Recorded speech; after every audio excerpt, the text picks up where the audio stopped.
Brilliant. Okay, well, just to introduce ourselves from our end, my name's Erica Kitto, and I've got Jason Williams with me, both from Life UI. So we're going to take you through some aspects of the system that we think you'll find really useful.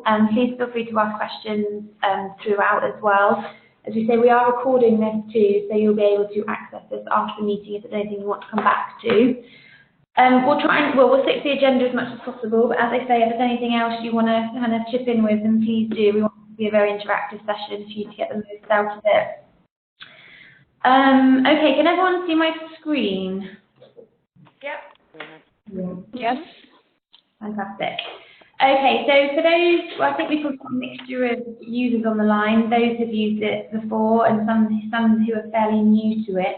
So I do apologise if I'm kind of coming in this a bit too basic for you, but I do hope you'll find it useful. So this is the screen that you'll see when you first come into the platform. It will be your start page, which is obviously individual to yourself. As you can see, mine's quite heavily populated. This is where you have a dashboard of all the projects that you've pinned to your start page, the requests that you've got coming, which organisations you're part of, and any groups, organisations and programmes that you're pinned to as well. So to show you how to pin things to your homepage, I'm just going to do an example for you.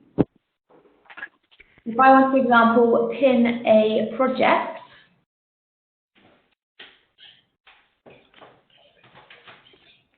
I can pick one at random, whichever one I want to, and because I am a super user, I can do this.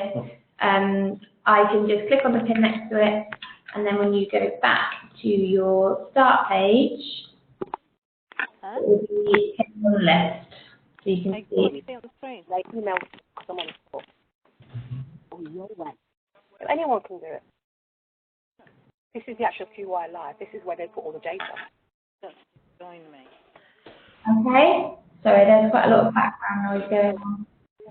You can do the same with your groups as well, so you do that in the same way, and also with your programs. So you'll be able to pin them to your start page, and they'll be accessible straight from when you go onto your start page. All right, so it's an easy way through to get to everything that you need in one place.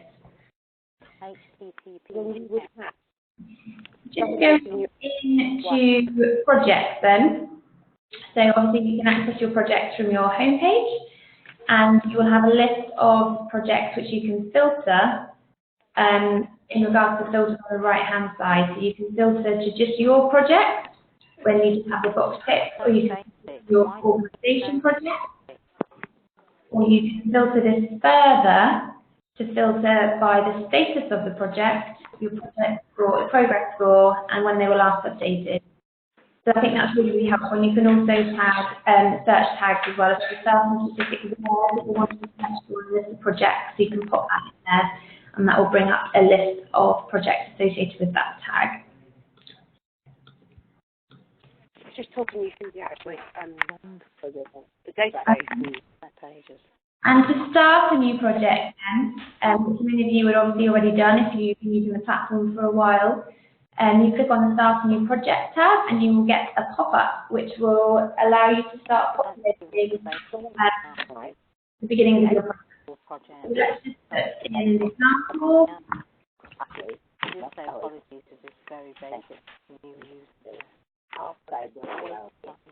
And here you can manage and invite your members to your project. So this is an opportunity for you to add new users. So if I want to invite Jason, I can add him to the project here, and I can determine here what admin rights I would like him to have. So I'm going to click on the member, and I'm going to let him have view and edit rights over this project. And then if I wanted to, for example, invite Emma, I can invite her as well. So that's individuals. You can also invite organisations to your project. If I wanted, for example, to invite UCL partners, click on that button, and then they'll come down in the organisation tab.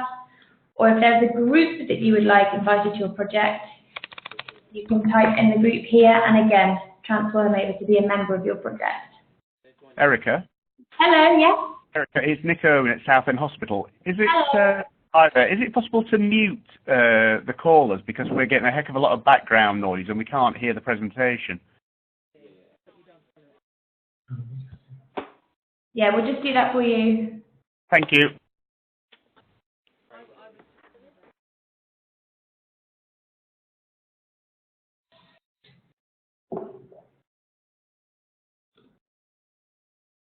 Okay, we've done that for you. Hope that's a bit better. Yeah. So now when I close and save this pop-up, an invitation email will go to these members to invite them to join my project. Okay? So, and then here is an opportunity for you to put in the problem of the project, the rationale, the aim, what are you trying to achieve. You can link organisation priorities. If your organisation has got a list of priorities that your project is specific to, you can link these in here. And again, you can add tags here. So if you wanted, if the project was about sepsis, for example, I could add a sepsis tag. And then when people are searching for projects in the search bar, if they type sepsis, my project would come up for them to look at. You can add the start date and the end date, and really importantly, you can select the privacy of the project. So by default, it will go to only members of the project can view that, but you can change it to everyone can view. So if you click everyone can view, this means that everyone on the platform will be able to view your project. But again, if it's only members, it's limited to just who has the membership on the project. Okay, so that's starting your project. I'm just going to come out of that one. So once you're in your project, we're going to show you a populated one that we have already on the platform. That's a really, really good one to show you. So once your pop-up is fully filled out, you've got your members all populated, you've got your rationale, your aim, your tags and your priorities all up in the pop-up, you will then go through to this page. This is the project general page, so you'll see that come up here. You can see the size, the title, the members, as I say, and down here you'll have an overview of the project. So this is where you can change the status of the project, your progress score, which is really important to reiterate that this has to be done manually by the team to go through the IHI progress score. So to change that one, you pop your general page into the edit mode,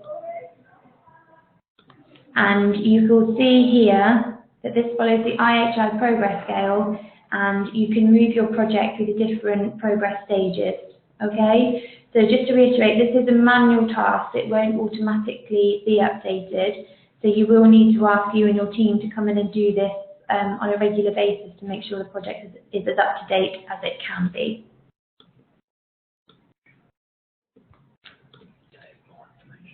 There's more information on these tooltips that are throughout the platform, which have some really important information. So for here, for example, there's a lot more information on what the progress scales mean. And as I say, these are throughout the platform, so please do keep an eye out for these, okay? They are really, really helpful. And again, there's another one here. Fantastic. So going back to the main parts of the project then, in the drop-down list here, you will see there's different tabs for different parts of the project cycle. Moving through to the driver diagram, we do have one populated here as an example for you. I will start to populate one as an example, just so that you can get an idea of how we do this.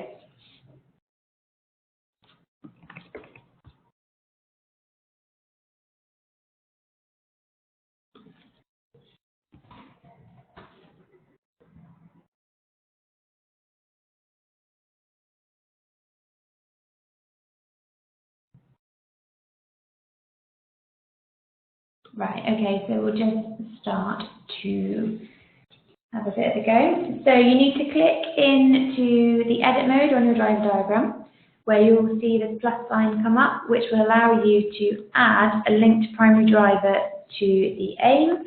So for example, if we just put in that one there, and then we can pop in another one.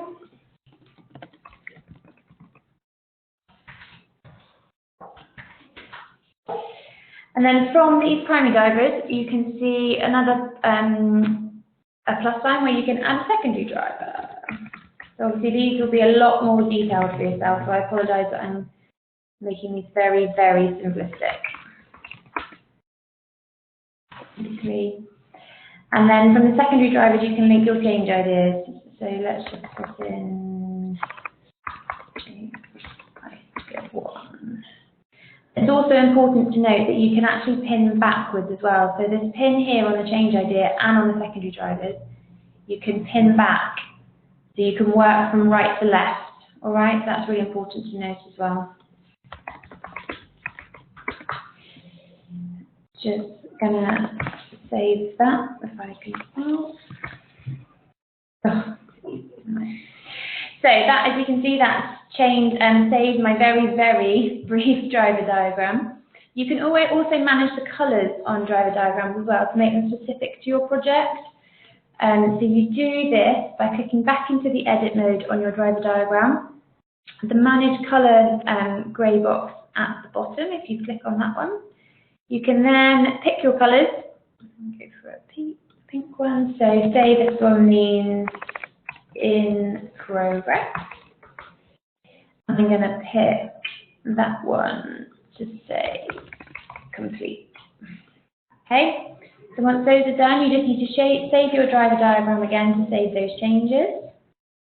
And then you can see them come up at the bottom. But to allocate the colours to your driver box, again, go back into edit mode and you can pick a colour to say this. I want this driver to be in progress. This one's going to be complete. So you can manage the colours specific to you in this area here, and you can add labels as and how you see fit to best fit your project. And then you save that one and you can see that the colours have come up. Okay, any questions on that? They can say, if you have a question, they can post it in the chat. If you do have a question, please do feel free to put them in the chat box and we will answer them as we go through, okay? I'm just conscious that we've muted everybody and I still want to have all your questions coming through to make sure we're answering everything that you'd like us to. So please do feel free to use the chat box. Okay, so that's your driver diagram. We've gone through linking the drivers and through some colours. So now we're going to look at the PDSA cycle. I'm going to show you some populated ones already. So this is PDSA cycles. These change ideas are linked to the change ideas on the driver diagram. So they are pulled through to the PDSA cycles. So, for example, you can start a new PDSA ramp. I'm going to show you how you do that one. So you can link the title of your PDSA ramp to the different change ideas. So let's just pop this one down to an annual training course. Let's put this down. Test one. Here you'll have the opportunity to fill in the objectives of the PDSA cycle, when it's taking place and who is the lead. You can also add in where, so where the PDSA cycle is taking place. And you can add in your plan. So you can list the tasks that need to set up to test this change and also add in any measures. So if you, have you got link measures on this? There are measures of concern, yeah. Yeah, okay.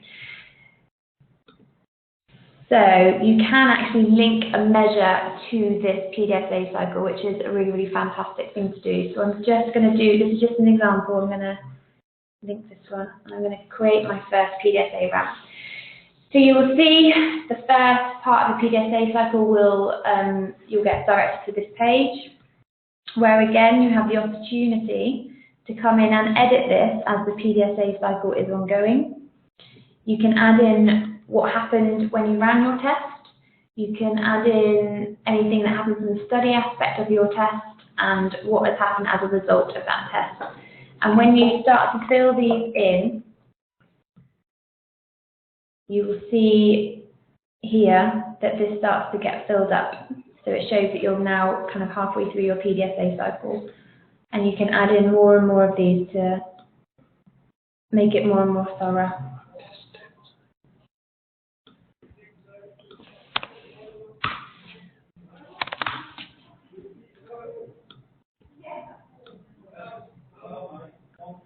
So as you can see, this one's popped up as well.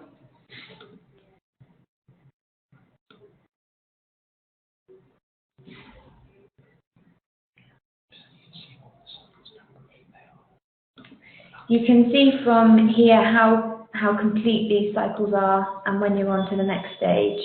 So as you can see, for example, on this project, there's been a number of change ideas that had PDSA cycles against them, and it shows the progress of the quality improvement through the phases.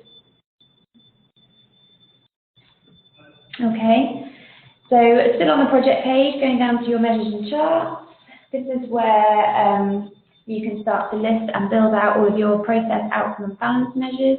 Again, as you can see, this project is heavily populated with a number of different charts on this one. So just clicking in as an example.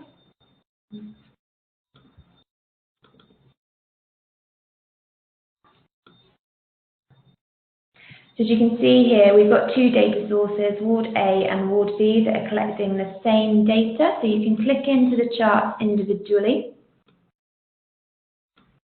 And you can see the data sheet down the bottom.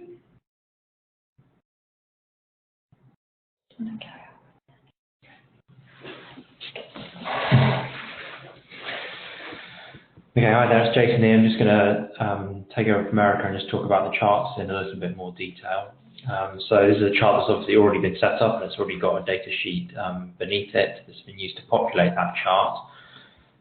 The idea here is that they're getting the platform to do as much of the kind of the heavy lifting and the calculation as possible. So you as an individual or your team only really need to come in and populate the data sheet each time there's a new set of data points to add in, and I'll show you how to do that now quickly. And then the platform will take care of actually populating the chart itself. So you click the edit button at the top of the chart and the data sheet beneath it then becomes editable. So I can scroll down here and I can come in and make any changes that I wish to do so to previous data points. I can change that one from 25 to 27. And then maybe I'm a few years behind, but say I've got the next data point, I can add that in. It knows that it's expecting May 2014, so I'm going to make this one 25 out of 125.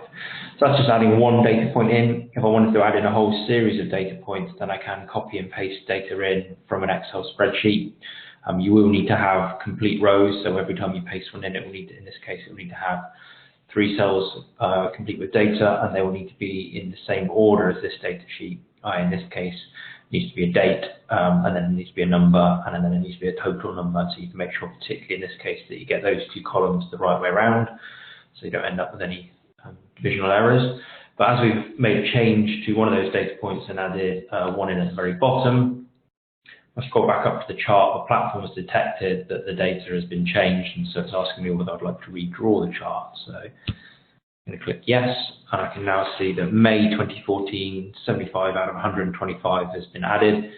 It's taken that and it's calculated the percentage, so it's saying that I'm at about 60%, and it's plotted that, and you can see what that's done to the overall chart. It's also, as well as calculating the center line and the control limits, it's also detecting special cause variations. All of these pink sort of boxes, dots you've got at the top, are where the platform has detected instances of special cause variation. So we can see that this last data point is caused an outlier, and if I click on outlier, it gives me a definition as to what we mean by outlier. Likewise, high variation over here just tells me a little bit about what we mean by high variation.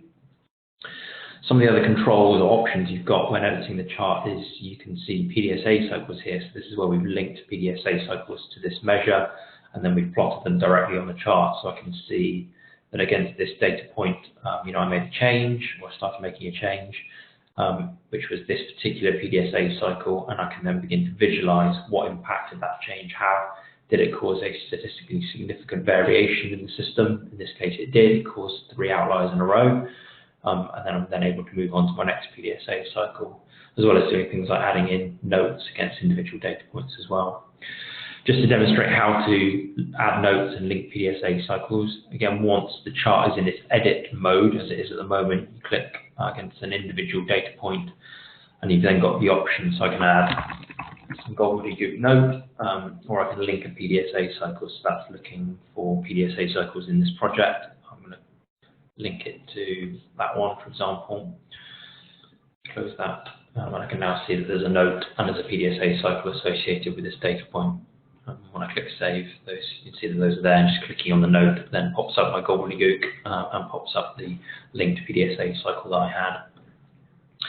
A couple of other options you've got at this point is if you want to extract the chart, you can export it as an image file, and that will basically give you an image of everything you can see on the screen, or you can export the data sheet, and that will export this out into a CSV file, and as well as these three columns. Against each data point, it will also output whether it was in the baseline test or sustain phase, whether any special cause variation associated with that data point, whether any PDSA was linked, any notes linked, etc. That sort of information gets included in this CSV export as well. Now we just take a slight step back and come out of this. That was just one of these charts. In fact, it was the chart on Ward A. We've actually got multiple charts here. We've got, in this case, we're looking at a single measure, proportion of patients taken out of bed 3 times a day, but we've actually got multiple data sources. So we're collecting data on Ward A and on Ward B. So each ward has its own chart with its own data sheet, and it collects its data regularly. But the platform will then automatically build an aggregate chart, which essentially adds these two data sets together and plots, in this case, the overall percentage. So in this case, it would be at the hospital level, what percentage or what proportion of patients are getting taken out of bed 3 times a day. Now, there's nothing you need to do to create that or update that. That's purely based on the fact that there are data in these two charts, and whenever these charts get updated, the platform will automatically update this chart. So you can now see I've got May 2014 here because that was added to one of the charts earlier. So this provides you an SBC chart, type aggregate chart, and it will also pull through any of the PDSA cycles that are linked to the individual charts, so you can see where people have been making changes within the different wards, and it will pull through the different notes from those individual charts as well. But it then runs the special cause variation rules against the aggregate data set. So whilst you might be seeing special cause variation within one ward, you might not be seeing it within another ward, but this then can provide you a different picture, which shows you any special cause variation at the hospital level. So we've got a question here. Okay, we've got a couple. So another one popping in. Hang on, let's see if we can work through these in order. So Sabina, before the upgrade, we're able to save versions of the driver diagram, but can't since the upgrade. Will this function be brought back? Yes, sort of is the answer. Basically, you will be able to view historic versions of the driver diagram. It won't be achieved in quite the same way. It won't be make a change, save it, and then choose to archive it. It will actually create a different version of the driver diagram every time you save a change. So it will essentially automatically archive them, and there'll be the ability to look back through every version that you've created. You won't be able to concurrently edit different versions. You'll only be able to edit the current version. The historic ones will be snapshots in time, as it were. So that's still being worked on, making that kind of audit log available through the interface. What other options would you have if you were not able to measure your data? Are there other diagrams, charts we can create or are auto-generated? So certainly currently at the moment, the measures in the charts are very much focused around statistical process control charts. If we take a slight step back, we can show you the different chart types that are available, and then I'll talk a little bit about what's coming. So when you create a new measure, you give it a name, you select the type, operational definition, data collection plan. When it comes to picking chart types, this is the basic list. So you can see there's a run chart and there are 7 types of control chart. If that list is not particularly helpful, then there's a little pop-up guide here. Need help choosing a chart that will provide a bit more information against each of the chart types, so you can kind of browse through the different chart types, give you an explanation as to what a C chart is, typical examples of when you might use it, and if you were to use it, the data you need to capture. So in this case, time and count, wherever you pick.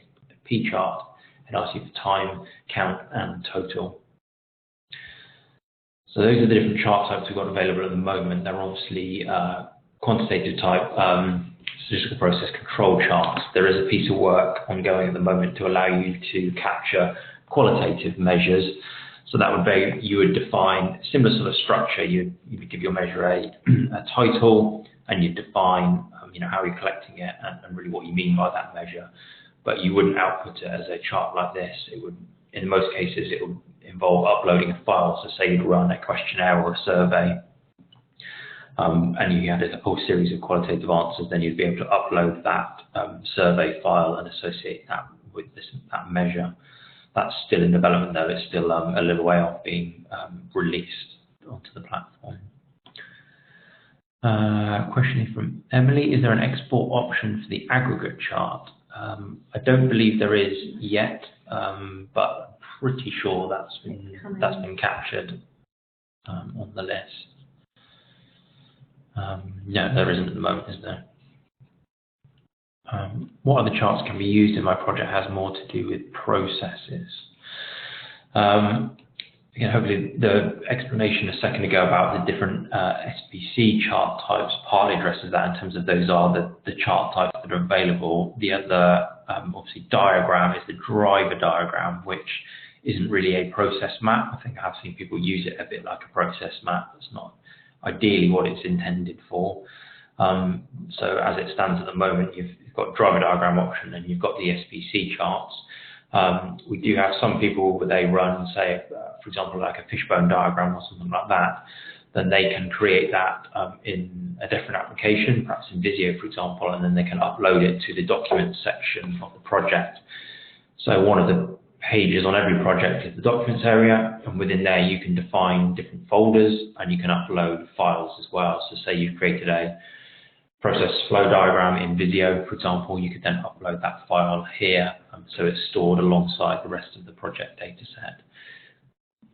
It's a little further off, but there are actually plans to work on introducing things like fishbone diagrams, if that was potentially an example that you were looking for. Okay, hopefully that addresses those questions. Please do shout out if you've got any others, or you want us to go back over any of those in a bit more detail. Let's see where we got to with the charts. So as Erica started with this measures page, you can see the whole list of measures that you've got associated with the project. It's very much up to you to add new measures and define those measures. They don't come pre-populated with the project. It's up to you to set up and define those as and when you need them, and then you can see those that have already got data sets against them here. Where you pick the data collection frequency, you'll see that that gets output beneath the title of each measure, so you know how frequently data should be being entered into them.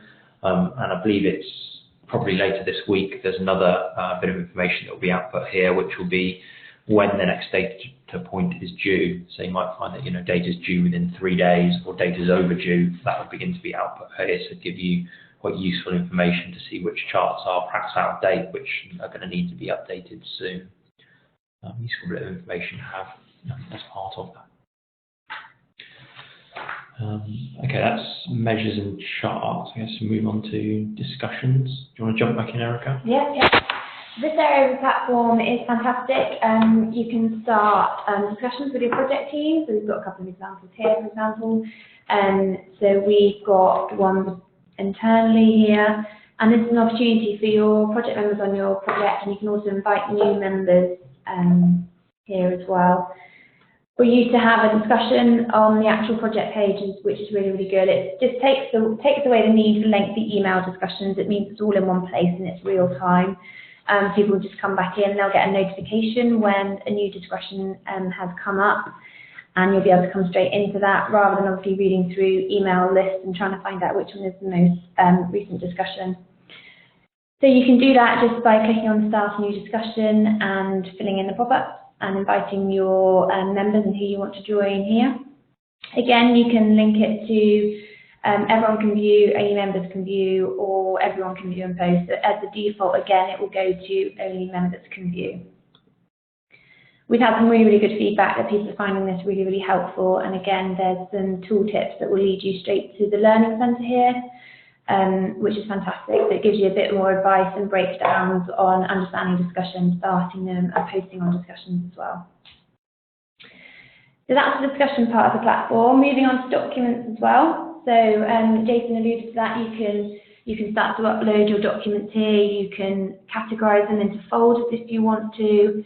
Again, it's just an area where project teams can hold all of their documents together in one place, rather than having to search through kind of numerous files on your desktop to try and find the most up-to-date one. You can upload things straight onto here for your project team to access straight away, which is really, really helpful. So that's the project side of things, running through straight from the general page right through to the documents. There is obviously the opportunity to run programs through the platform as well. I'm going to pass back to Jason to talk you through this one.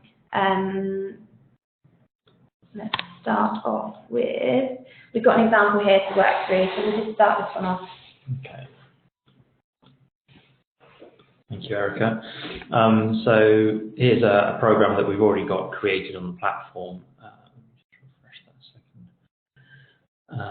So this is one that is in association with the Royal College of Emergency Medicine to do with the Feverish Child kind of audit that they've been running. So you can see the program level has a similar page structure as it does within the project. So programs have a general page, they have a driver diagram, they can have measures and charts. But then they've also got a projects page that will list out the projects associated with this program, and then you can have program discussions and documents. Just give you a quick overview of the program general page. You can see this particular program has got 3 active projects linked to it. None of them have completed, none of them have been cancelled. And I've got this kind of mini dashboard area up here that shows me for the 3 projects that I've got, how far they've got through the progress score scale. So one of them is still a 0.5, one of them is at a 1.0, and one of them is at a 1.5. So they're fairly early in their kind of maturity, if you like. In fact, I'm going to compare that to another one. So here's another program that's like a lot more complete. An example that I was involved in up in Scotland. So you can see that this improvement practicum has actually got 24 projects taking place within this program, and you can see the kind of traffic light dashboard up here. So a few of the projects are still at the relatively early stages, but actually they've got far more projects that have achieved a 2.5 out of 5, and a few that are really up at the 3 end of the scale already, which is good to see. I'll just jump back to the other program that we were looking at. Is that one? Getting lost. Too many tabs open. So once you've defined some of the general information, so what's the title of it, the aim, the members, that works all in very much the same way as you're setting up and defining a project. You can then create and build your program level driver diagram, which looks very similar to that exists at a project level, but the main difference you see here is it's missing a column. There aren't change ideas available at the program level, at least at the moment. That's a slightly future piece of work, but we're going to be introducing change ideas up at the program level. So as well as creating the driver diagram, you can then create measures and charts just like you do at the project level. But the key difference here is once you've defined these measures up the program, they can then be linked or flow down into the individual projects that are going to be used to actually populate this project. So I'll show you that in a second, but first of all, I'll just jump down to the projects list. I can see, because this project's already been set up, we've actually got 3 projects already linked to this particular program. They've all got basically the same name, but they're taking place at different organisations. So one here in Exeter, one down the road in Plymouth, and one up at Guy's and St Thomas. And I can see where they're taking place, and I can also see their progress scores, which is quite useful to see how far they've got through that cycle. Now if I go back up to the measures and charts and say open one of these measures,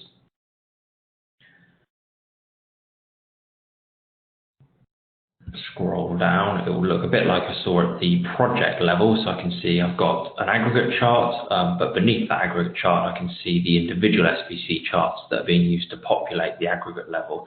So each of these coming from a different individual project. So the team over at Guy's, Each time they come in and update their chart, they've got their own SPC chart that they can view. Plymouth are doing the same, Royal Devon Next are doing the same, and then this is aggregating it back up at the program level. So these are project level charts and then a program level chart. And again, that automatically gets updated based on the data getting input into these individual SPC charts. And the rest of the program, measure information is all captured up here. So I can see it's a P chart, collecting data monthly.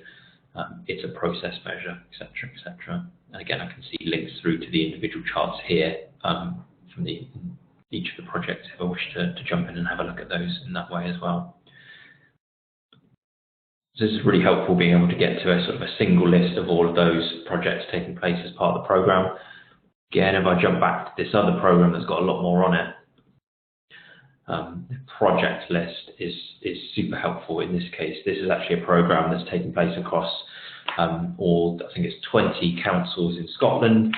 So the team, when they're working both when they're co-located, but also when they're remote working and they're holding WebEx type sessions, they direct people towards this page and they can scan down the list of projects and each team can take it in turn. So the Grampian team can give an update on their project. They can click on that project if they want, it'll open it up. They can talk through their latest updates. They can move on to Fife Council, they can move on to South Ayrshire Council, etc. Just gives you that really sort of one-stop shop to come in and access all of the program projects and also see where they all are in terms of their progress scores. And given that they all started at about the same time, you can see that a lot of them are about the same stage, but well, that's the test project, so that would be lagging behind.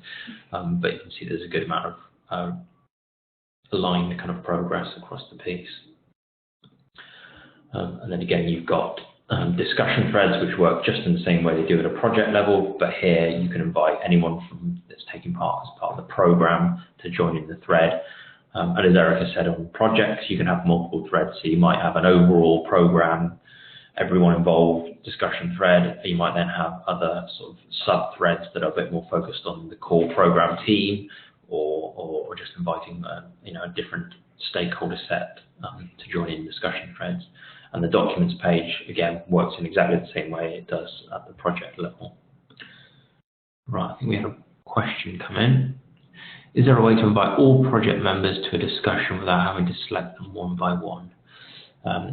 Short answer is no, not right now. But looking at being able to include a invite all team members option. So at the moment when you create a discussion thread, it puts you and your organisation on it. But then if you want to invite other team members, you need to do that, if you like, individually. And that was done because in a lot of cases you find projects are running multiple discussion threads and they want a variable membership on each of those threads because not everyone's involved in every sort of dialogue or conversation that's taking part. So you build up the membership on a case-by-case basis within discussions, the same way you do in projects, programs, groups, organisations. The membership generally works consistently across every aspect, every module within the platform. But there have been a number of requests, as the one just there, about being able to, if you are holding a project discussion thread, to be able to actually have the option to invite the whole project team onto it, because that speeds things up a little bit. So that's definitely on the list. I think I saw that one being discussed yesterday. So hopefully, as the example here highlighted, that programs are a good way of bringing together related projects, particularly projects that are working on the same kind of measurement and change strategy. It's also a good way of bringing together projects that are taking place across multiple organisations. Programs by no means have to be limited to a single organisation. There are many cases, such as this one, where it's being used across the whole of Scotland. Examples where we're seeing that with the MacNeo programme, programs being set up both regionally and even nationally to bring together that kind of regional and even superset of projects taking place within those overarching programs of activity, which is really good to see. Somewhat related to that, we're just going to jump now down to the group section. So you can set up and define groups a bit like you would a project in many ways, and you can invite people, organisations and other groups to partake in your group. I'm just going to look for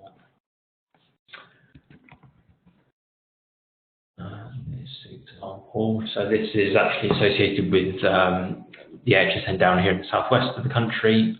So they've set up a group as part of their Patient Safety Launchpad, which is partly a kind of a networking and resources space for all the delegates that are taking part in this particular piece of work. So they've invited all 90 delegates that are participating in this group to join the group, and then when they set up different discussion threads, all the members of the group can have access to those discussion threads, and they can see that they've used them in different ways. Some of them are just providing the kind of a chat type space, and others where they've used the discussion thread to actually share documents and files and information associated with a particular presentation, or sharing the agenda for a day, that sort of thing. So the group just provides that means to collect together individuals and partake in discussion threads. You can also use a group to bring together collections of projects. Just thinking of an example. So, two ways in which we see organisations doing this. This is an example where an organisation has set up a group to replicate one of their directorates within the organisation. So this is a directorate within the hospital trust that's defined by a group. So there's members of staff from that directorate that are part of that directorate have membership of this overall group. The group can then define its own priorities. These are its kind of strategic objectives within this particular directorate. And then whenever a project is set up by someone within this directorate, they invite their group to partake in that project. And then you can come here and you can look at a list of all the projects that are associated, in this case, with the directorate. But the group doesn't have to replicate a directorate or a division or department. It can be, again, broader. It can be cross-organisational boundaries. So just thinking of, for example, some of the MatNeo work, it might be that you don't want to structure that as part of a more formal programme, but it could just be a collection of related projects, and so you can have a local kind of MatNeo group, and all the people that's partaking across that part of London can be part of that group, and you can link in all of those projects if you wish to share those projects as part of that group. So the group structure is fairly flexible. It can be used for formal groupings like divisions and departments, or more kind of ad hoc or informal groupings, such as people working together on the same kind of theme, as it were. The important thing is, if you want your projects to be linked to your group, or you want your discussions to be linked to your group, is when you set up your project, you do actually need to invite the group to it, and when you set up the discussion, you need to invite the group to be part of it, which works just in the same way that Erica demonstrated inviting users to a project in the early stages. Right, I think we have another question pop in. Why has the members list grown so much? You have to scroll quite far down to just select the lead user. Can the lead user not be set to default at the top of the list? So on a list of members, let's just go to a list that we can get to. So I assume this is the sort of list that you're talking about when you pop open a membership list on a particular item. So in this case, a project, but it could be a group, it could be a program, etc. The order in which they're listed is you'll find that anyone with admin permissions bubbles to the top of the list. So it's pretty straightforward to find who's got ultimate control, if you like, over, in this case, the project. But then the order in which the others are listed is, well, it's kind of by permission levels. So those with admin and edit will sit nearer the top, but those with just view rights, for example, or those that are waiting to join or have been invited, will sit further down the bottom. So you can see that these two are greyed out because, in this case, it's saying that Vicky, we're waiting for Vicky to accept. So she gets kind of pushed to the bottom of the list, if you like. And it lists them in order of all your users, and then organisations, and then groups, if there were any groups associated with that. So in some cases, this list can get fairly long, depending on what it is you're working on, which is why there's then the search up here. So you can, if you know that, or you think that someone's part, or trying to find out if someone's part of that project, for example, then the quickest way to find them is just to begin typing their name. But yeah, very much the order is listed by permission level. Okay, so we talked about programs, we talked a bit about groups. I think we've covered off discussions. You can have discussions on projects and on programs. There's also a kind of top level discussions area, so you can create discussion threads that exist outside of projects and programs. Again, these discussions, you could link them to a particular group, you might not, you might just invite a broad collection of users because you want to discuss some particular theme. We can easily do that, starting a discussion. I think Eric began to demonstrate earlier.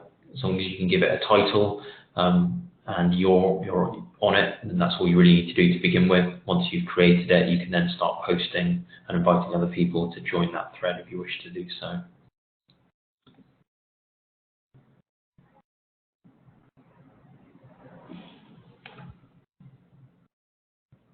Okay, no, update from Sabina. No, I mean, when setting up a new project with its members, the lead user is quite far down the list.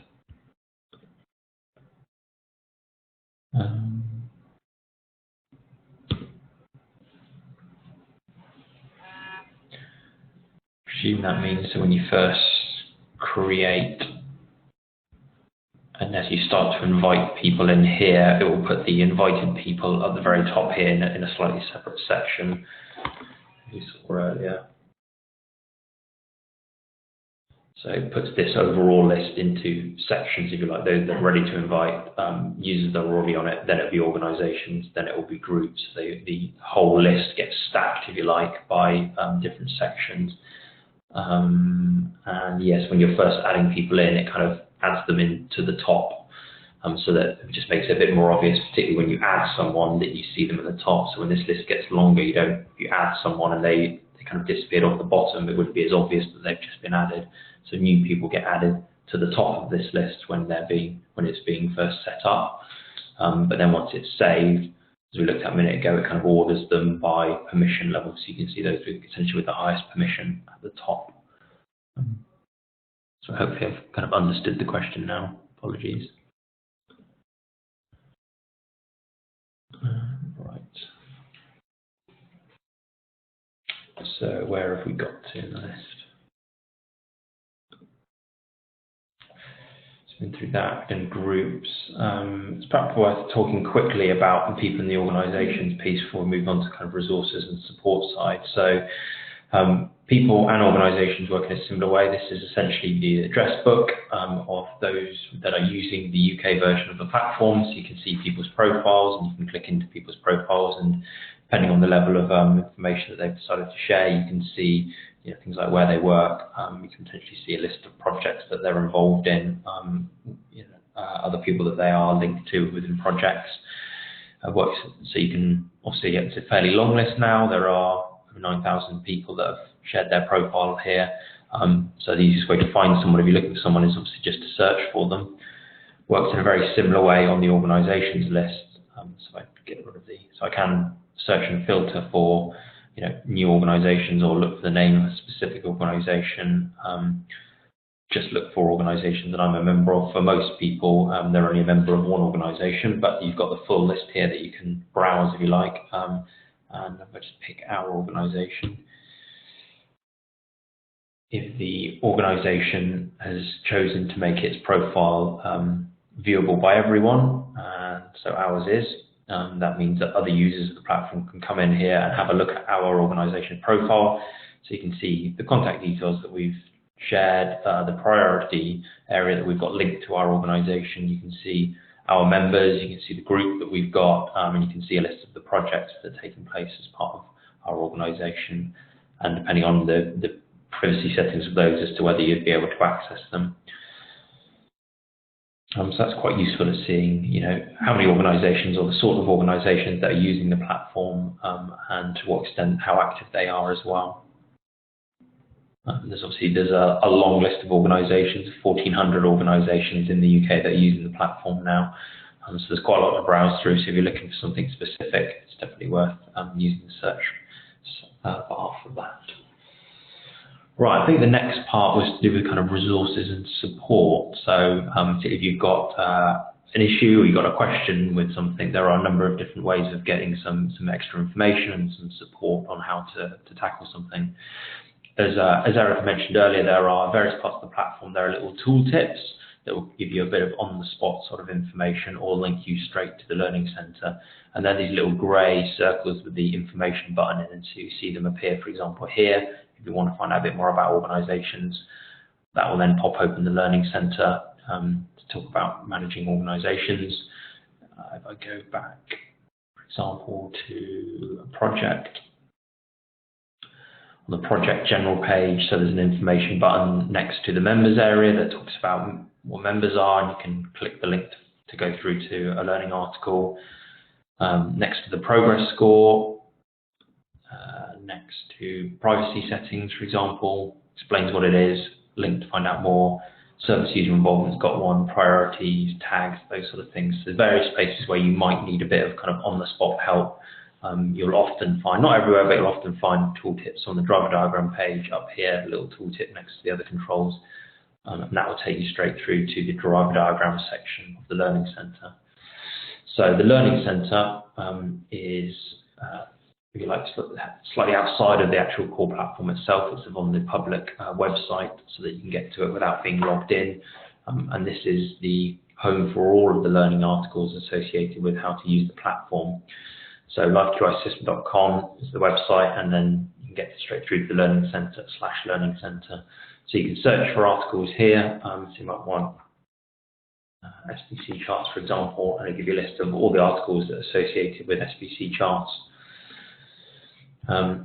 You can look at the most popular articles, but perhaps the most helpful way of then browsing this area is each of the different categories you've got represented by the tiles here. So if you want to learn a bit more about measures and charts, for example, you click on that tile, it will take you through to this section. And the sections generally are structured around, there'll be one or two understanding articles, kind of like an introduction to, you know, what are measures, what are SBC charts. And then there'll be articles like how to create a measure, how to create a chart. And then you get into some of the slightly more in-depth information around linking measures to drive diagrams, adding data to charts, setting baseline and moving through the phases, that sort of thing. And clicking on any one of these tiles will take you into then the individual article. And they are structured, a blend of screenshots and kind of 1, 2, 3 type steps to guide you through the process of, well, in this case, setting the baseline and moving through the phases. There are a few short tutorial videos in some of these articles, and we're working through a process of trying to update most of the articles with mini tutorial videos. So you'll see more and more of those pop up over the coming kind of weeks and months, really, to provide just that short snippet of kind of video guidance on how to do a specific task, like adding data to a chart, for example. So there are articles that cover almost every aspect of everything you can do in the platform. So this is a really useful resource to come to try and find out a bit more about how to do something. There's also information around just sort of getting started for users, which talks about things like just creating your account, how to start a new project, uploading a profile picture, that sort of thing. But there's also information at a slightly different level for organisations that are just sort of getting to grips with the platform. Particularly where they perhaps been using it for a little while, but now they want to use it a bit more heavily, and what are some of the information and guidance around how you do things like setting up priorities, how you might tailor reporting to meet your organisation's need, how you might bulk onboard new users to the platform. We'll also talk about, in organising and categorising projects, some of the aspects that we've talked about, such as setting up groups to represent each of your departments, how to do that, how to then link projects to those individual groups. That kind of information, so that's also quite a useful source of information. The other aspect, if you can't find an answer there, then you can always get hold of our team, our support team. You can get through to them on email, and the email address to get hold of us is help@lifeqisystem.com, and that'll come through to someone, and that'll get picked up by one of the members of the team, and we'll provide a kind of email dialogue to either answer your question, investigate what's going on, and kind of try and keep you in the loop and resolve whatever the issue is. And so that's, if you've got just a help request, you're not sure how to do something, or you spotted a snag in the system, you're not sure that it's working correctly, and then again, send all of that through to help@LifeQIsystem, and we'll take a look at it and we'll try and get it sorted as soon as possible. Right, do we have another question there? Once you have rephased a chart, is it possible to undo it, or do you have to make the whole chart again from scratch? You can redo it. Right, let's go find a chart.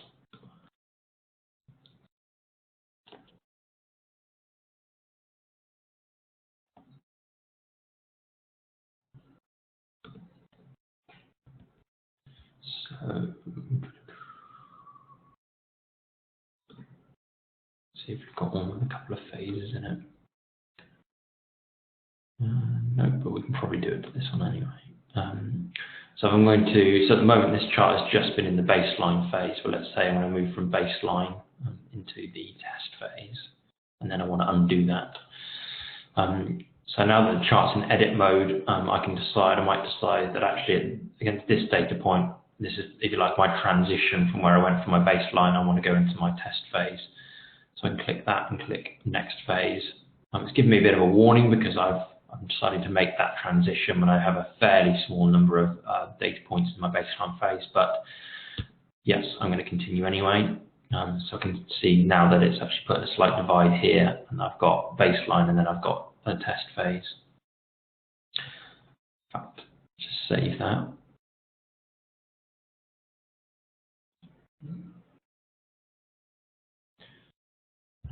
Indeed, if I refresh it, you should see the difference that makes. So I've got my sort of divide here, but I've also now got the center line for this phase is now fixed, and it's projected it forwards into the test phase, and this, as you can see by the kind of slightly dotted line.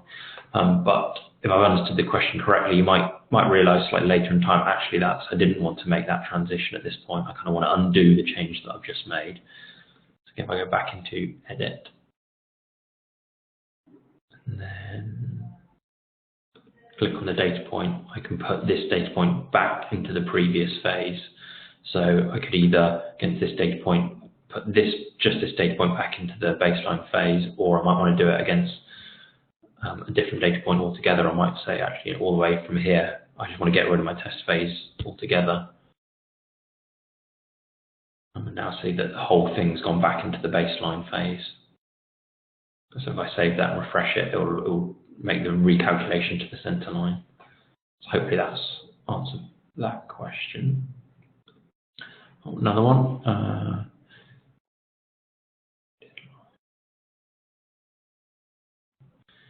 If the project exceeds the May deadline, will we still have access to the QI website until the project is completed?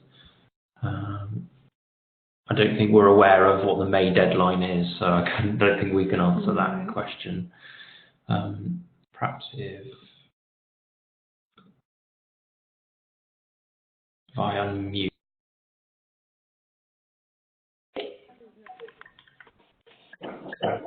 Don't know whether there's anyone on the line that can expand or explain that one. I don't think that's one we can answer. Hi, so it's part of the Step Up to Lead program, and we're working on projects which have to they have a deadline to be completed by May. Yes. Is that an internal or organisational deadline? That's, yeah, for the Royal Free, there's a program. I'm not sure if this is something you might know about that or not. No, I guess that's obviously down to your organisational deadline. The platform will still be provided through UCL Partners through their contract with us. So you'll still be able to use the platform. Obviously, if the May deadline is specific to your organisation, Okay. you'll just have to check that internally. Is that okay? Perfect, thank you. Okay.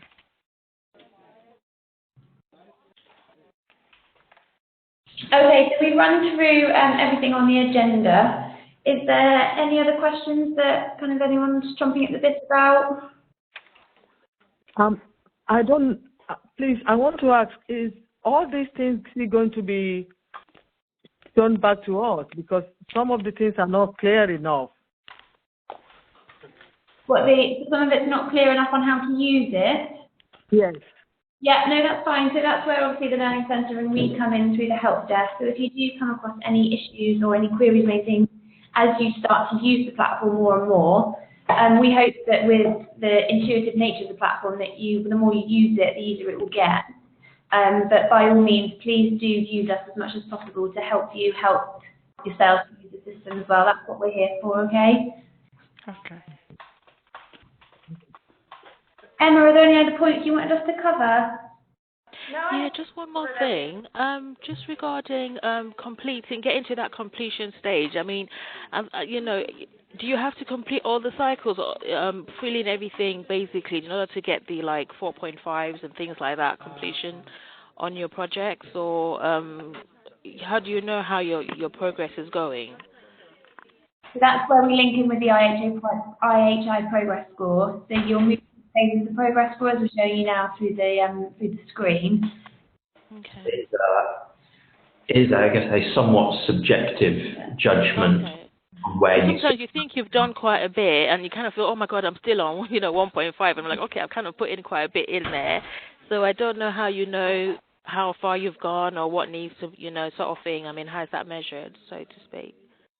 Yeah, I think it's a self-assessment.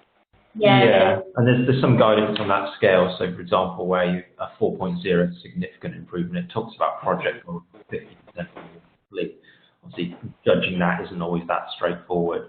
4.5 data on key measures because it's sustainability. Have you seen an improvement, and are you sustaining that improvement? Then maybe. So you don't necessarily need to have a 4.5 to obviously complete the project. You'd still be, because obviously sometimes it's ongoing. So it's okay if you're still working on it. So obviously those scores don't obviously make you feel like you haven't done enough, or.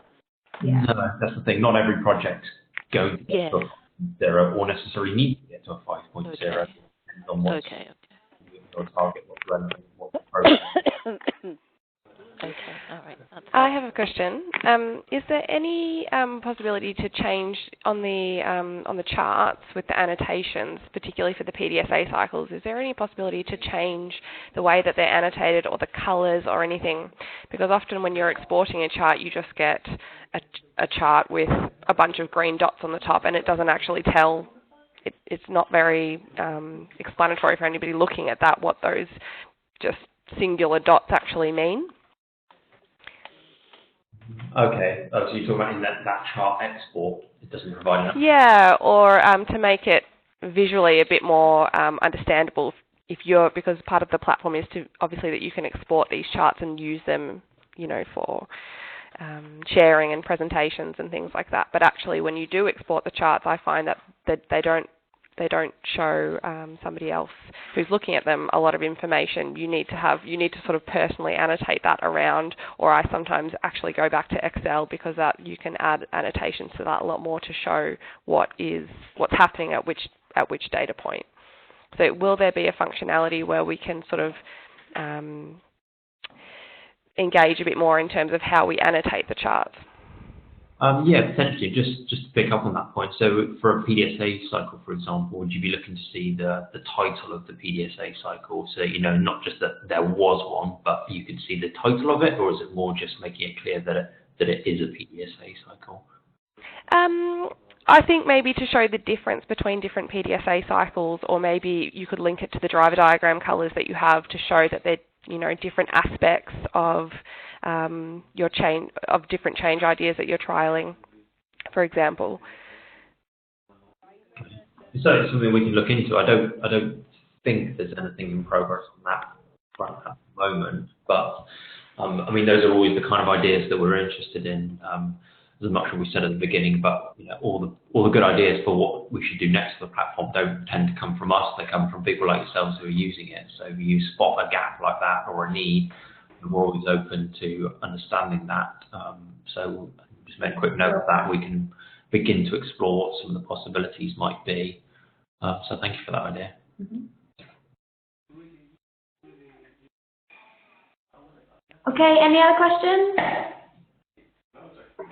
We appreciate that's a lot to fit into a short amount of time, so we do apologise. But as I say, please do contact us with any other queries.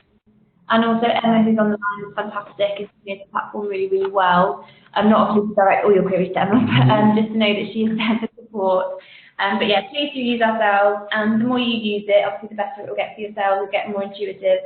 And I think you can kind of see how many different functions the platform, how wide it's getting now, which is fantastic for collaboration and spread adoption of projects. So we hope you continue to enjoy it, and we hope that was useful. So Eric and Jay, I shall say thank you for doing this. This has been great. I'm going to obviously send out the recording to everyone after this, so if I haven't got your email address and you would like it, just send me a quick email, so emma.mordens@uclpartners.com. And yeah, if you've got any more questions or any feedback about this webinar, if it's been useful or if you think any colleagues would benefit from watching it, please do let me know. And we can do further tutorials in the future if there's an interest for that. So yeah, it's been great. Thank you very much.